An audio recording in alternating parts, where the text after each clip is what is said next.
It's time for the 1430 Connection on 1430 WNAV and 99.9 FM, spotlighting news, newsmakers, and important community issues. Now, with this week's edition of the 1430 Connection, here is WNAV news anchor Donna Cole. Welcome to the 1430 Connection. I'm Donna Cole. Today I have the pleasure of talking with Lauren Moses. She's the Public Information Officer for the Maryland Natural Resources Police, and Nancy McDonald, who is a volunteer bird rescuer who has been very busy rescuing birds during the pandemic. Welcome, ladies. Thank you both for joining me today. Thank you for having me. Glad to be here. Full disclosure, I'm also a volunteer bird rescuer in my spare time. When Nancy told me about some cases she had responded to where federally protected birds had been shot, it was pretty concerning, and I shared a story about that on WNAV's social media. Nancy, can you kind of go back and tell me how this all started with the birds that you were responding to that had been shot?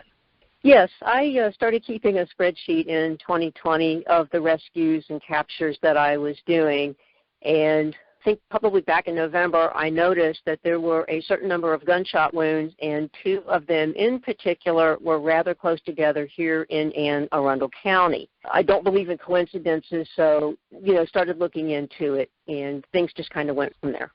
What bird started it off? The bird that started it off was a beautiful female red-tailed hawk. I got a call on up in Hanover, Maryland, and when I arrived on site, the bird had just a terrible, terrible torso wound. It was just so bad. The bird, unfortunately, was not going to survive her injuries, so she was humanely euthanized. And that was in April of 2020, yes? That is correct, yes. And then November, also in Hanover, what happened with that? So in November, then in near Hanover, once again, I got the call about a bird with a gunshot wound. This happened to be this time a red-shouldered hawk. It was about 4 to 5 miles away from the first location in April. This particular gunshot wound, unfortunately, was also very bad. And so, again, the humane thing that had to be done for this bird was to euthanize it. And in between those two incidents in late October, but not in Anne Arundel County, what was the rescue you had? Yeah, that was on the eastern shore. I got a call about a bald eagle that had been on the ground for about 6 days on the Y River. The property owner noticed that the bald eagle was hanging around, and when the bald eagle did not go get shelter during the tropical storm that we had at that time, he figured something was very wrong. I went on over and I rescued the bird and picked it up, and while I couldn't see anything externally physically wrong, it was in really bad shape, obviously. So I quickly transported it up to Tri-State Bird Rescue and Research in Delaware. And later on that evening, I got a text from the clinic director stating that the radiograph revealed some ammunition, lead pellets, fragments in the bald eagle, and the lead poisoning and the wound was so bad internally that, again, this bald eagle had to be humanely euthanized. They also notified me that they were requesting U.S. Fish and Wildlife to open up a case to investigate this shooting. Okay, so that's 3 birds you responded to. These are the only 3 birds in the 3 years that you've been a rescuer that have been shot, yes? That is correct. And it is not unusual for those that don't know how this works. The rehab facilities, and there's a lot of rehab facilities in Maryland, Virginia, and Delaware, they will call out their group of volunteers. If they get the call initially, the volunteers go out to rescue the birds and bring the birds back to them. If there is evidence that the bird has been shot, then that case will go to the U.S. Fish and Wildlife Service for investigation. If there's no evidence, the rehabbers, I've been told, are not required to call the U.S. Fish and Wildlife Service. So that one eagle has still had evidence. That's why it went to the U.S. Fish and Wildlife Service. And this would also explain why Maryland Natural Resources Police, and we're about to talk to Lauren about this, had no knowledge of these cases because they didn't have any jurisdiction on them if there was evidence left in them, because it would have gone to Fish and Wildlife Service. And with the 2 hawks that were out in Hanover, there was no evidence. If somebody just comes across a bird in their backyard or while they're out at a park and sees that it's down and needs help, they're going to start calling around. Maybe they'll call Maryland Natural Resources Police 800 number, or maybe they will call the bird rehab facilities. Is that the way it works, Lauren? That is correct. We have received some calls where they will see an injured bird and they will contact us, and based on the nature, either we will respond or maybe we will have someone from wildlife respond, but we do typically respond to every single phone call we do get, and it's just the way we handle it. So either we will go or we will have a representative for wildlife to go, but we will always make sure to follow up on each call we get. Right. Concerning federally protected birds injured. Yes, ma'am. Right, and quite often, sometimes if they don't have officers, the Natural Resources Police have officers available, they will then call the rehab facilities themselves. That is also correct. Okay. Yes. All right, so we're going to take a quick break. We'll be right back on the 1430 Connection.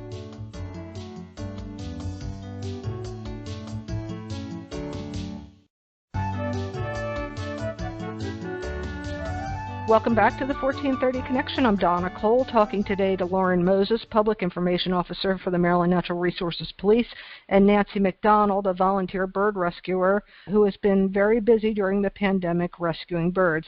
Now, Nancy, one of the things you said to me not long ago about this is, in my 3 years of doing this, I've never seen so many gunshot wounds and so many reports about being shot. This is incredible. This is off the charts. I had also, at that point, put in a request to Lauren Moses to tell me how many federally protected birds they had on record of being shot during the pandemic. And Lauren emailed me a list that started in December 2019, but that one we won't count because I'm just talking about within the past year. Mm-hmm. April 2020, Lauren, you said a male shot and killed an eagle because it was going after his chickens and ducks. The shooter stated he didn't know what kind of bird it was when he shot it. U.S. Fish and Wildlife is investigating. May 2020, 2 men shot an owl in a tree at Thomas Point Park in Annapolis. They both face animal cruelty charges. However, a court date has not yet been set. The owl survived and is currently being rehabilitated. I know that owl is at Owl Moon Raptor Center in Boyds, Maryland. Correct. May 2020 wrote, officers responded to Indian Lane in Hagerstown regarding a blue heron tangled in a fishing line and unable to move. After successfully removing the heron, officers transported the bird to a wildlife center. The center discovered there was a pellet in the bird's head and wing. There are no known suspects at this time. And to round out your list, November 2020, a male sea duck hunter told officers that he accidentally shot and killed a cormorant while duck hunting at Sandy Point State Park. The male allegedly thought it was a scoter. The male was issued a citation for hunting wild birds within the state during the closed season. I did also have, I know you wanted cases from the previous year, so I made sure to have some of those cases as well. I was trying to figure out, is this all related to the pandemic with people being home? Too many, everybody's at home, nothing to do. Maybe people are bored. So anyway, I was trying to understand why all of these birds are being shot and if this is different than any other year. So how did the years 2020 stack up against 2019, Lauren, with the number of reports? So in 2019, we found 3 separate cases versus the one of this year. So we did see an increase. I would say at this time, with talking to those in wildlife, it's a bit premature to say if the increase is related to COVID. We did see a lot of cases where a person would allege that the bird was attacking their livestock, and they took that what they consider a precaution to try to get the birds away from their livestock and end up shooting and killing them. We also had some people who just wasn't aware. They will mistake the protected bird for something else. So I wouldn't allege that it is due to COVID, but it could be due to negligence. It can also be due to people not being aware of exactly what they are hunting. With that said, it's not really an excuse because these birds are federally protected for a reason. Right. And I spoke with a couple different bird rehabilitation facilities, including Owl Moon, on birds that had been shot. And the 2 people that I spoke to both thought this wasn't any more unusual than in any previous years. They both felt that it was more people reporting injured birds. However, I also went to the Annapolis Police Department just to get an idea. While they don't respond to federally protected bird calls, I wanted to know if they felt they had more calls for shots fired And not only did they have more calls for shots fired, they had more homicides this year. So it was, in Annapolis, it's 6 homicides 2020 to 4 in 2019. And shots fired calls were 149 in 2020 to 123 in 2019. So, yes, it's premature to say all of this is definitely COVID-related or it's not COVID-related, but one thing we do know is more people are at home. Yes, Nancy, what are your feelings about that?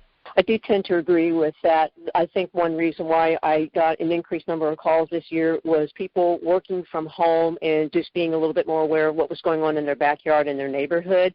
People going out for walks around the block and at local parks just tended to notice, I think, just a lot more activity since, again, they were not commuting to work, staying inside all day, and then coming back home. Yes.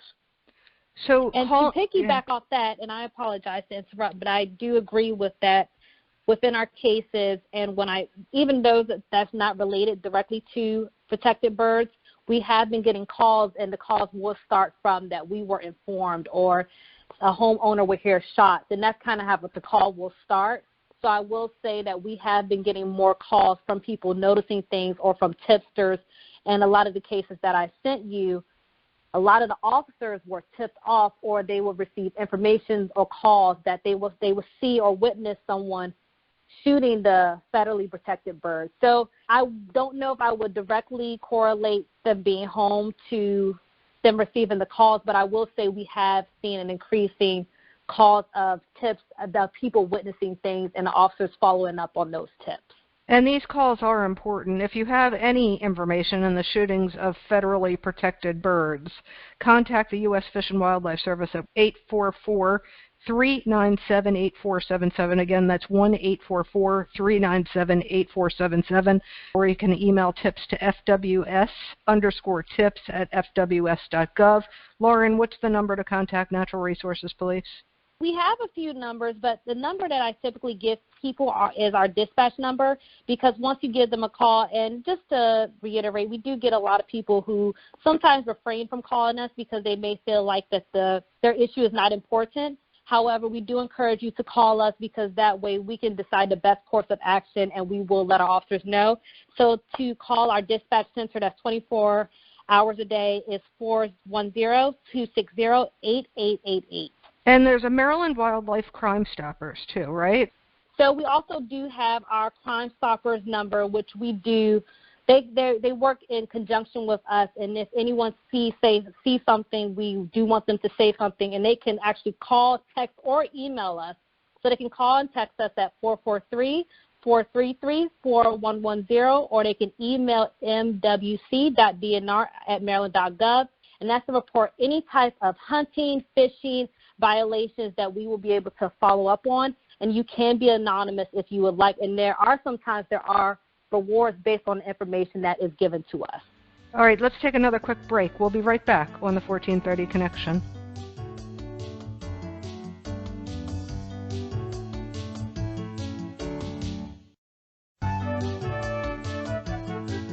Welcome back to the 1430 Connection. I'm Donna Cole, talking today with Lauren Moses, Public Information Officer for the Maryland Natural Resources Police, and Nancy McDonald, a volunteer bird rescuer here in Maryland. Is there a county you haven't been in Maryland during this pandemic to respond to birds, Nancy? There are actually quite a few counties that I do not respond to. I primarily respond to Anne Arundel County, Howard County, Prince George's County, occasionally Calvert and St. Mary's.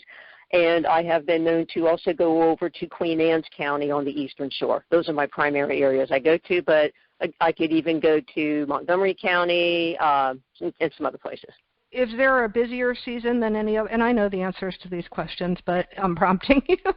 Is there a busier season than any other for bird rescues? Donna, for me personally, it has been all about ospreys from about mid-April up until the beginning of September or just right after Labor Day. This year, I participated in actively or otherwise in about 70-some rescues and captures.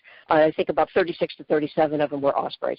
And how many of those were human-related issues? As best as we could tell from the records I have, it looks like better than probably 80 to 90% of them are related to interactions or issues with humans, whether it's fishing line, the nest being pulled down for just, things like that. I think a couple of them actually got hit by cars somewhere, some of them that I got from way down around the Route 301 bridge. A lot of fishing line, a lot. So the bottom line, the moral of the story with fishing line is? Please pick up your fishing line. Please police it up. If you see others who leave fishing line on the ground, please pick it up for them or ask them to pick it up and educate them a little bit about how dangerous fishing line is, not just for ospreys, but for any bird that is on the water. Lauren, how much issues do you hear as the public information officer for the Maryland Natural Resources Police with fishing line being an issue? I haven't heard any recently, but I'll be honest, it kind of varies from time to time. What we're hearing a lot of issues is just illegally harvesting of any type of animals. That's kind of what we're focused on now with the federally protected birds as well as deer. I believe we just got our deer firearm season, we're in muzzleloader season, and then we're going back into deer firearm season right now. So that's kind of the calls I've been hearing as of now. Let's talk about another issue, because you did mention the bald eagle was sitting on the ground in Queenstown for quite a while. We've both been on rescues where we think the birds were on the ground for quite a while. How important is it to get these calls into Natural Resources Police or the wildlife rehabbers as quickly as possible? Nancy. It is critical. That bald eagle case where the bald was sitting on the ground for 6.5 days, I just keep thinking that what if we had gotten the call on day one? If we'd gotten it 5.5 days or 6 days earlier, could this eagle have been saved? Was it not so badly injured at first?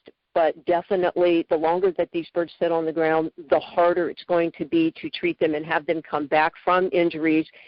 So what I encourage people is, my rule of thumb is, if you see a very large bird sitting on the ground for more than an hour, start making phone calls. Here's my number. Here's Al Moon's number. Here are a couple other phone numbers. Please call us, because I tell people I would much rather come on out to your location, have that bird see me, and happily fly away off into the sunset. I am perfectly fine with that. That is still a happy ending. And what about if the bird is still flighted? And full disclosure on this one, you sent me out because you were not available to arrest. The bird was still semi-flighted. So should people call about those birds?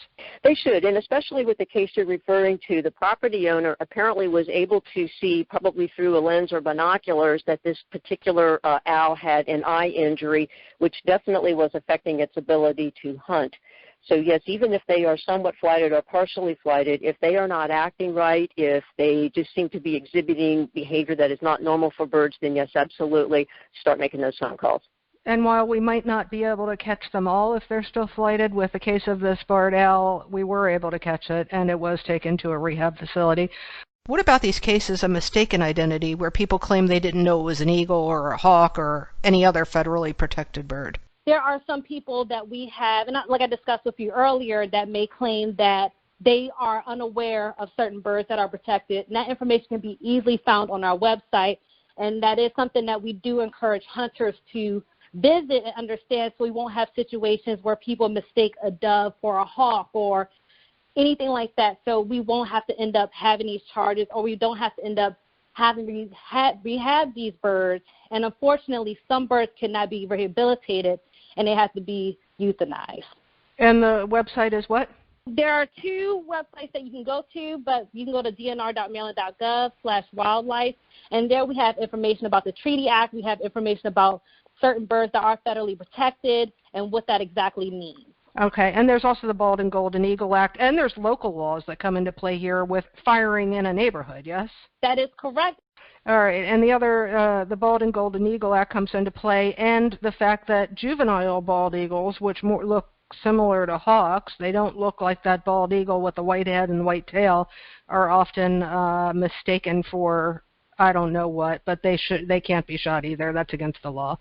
Exactly, but Donna, I can't tell you how many times we do get people who say they mistakenly shot this protected bird because they thought it was this or because we thought it was that, and unfortunately we have no way to judge if that person made that mistake or they're trying to cover up. So that's why we just try to put as much information out there as possible so people can attach on to that so we won't have these cases.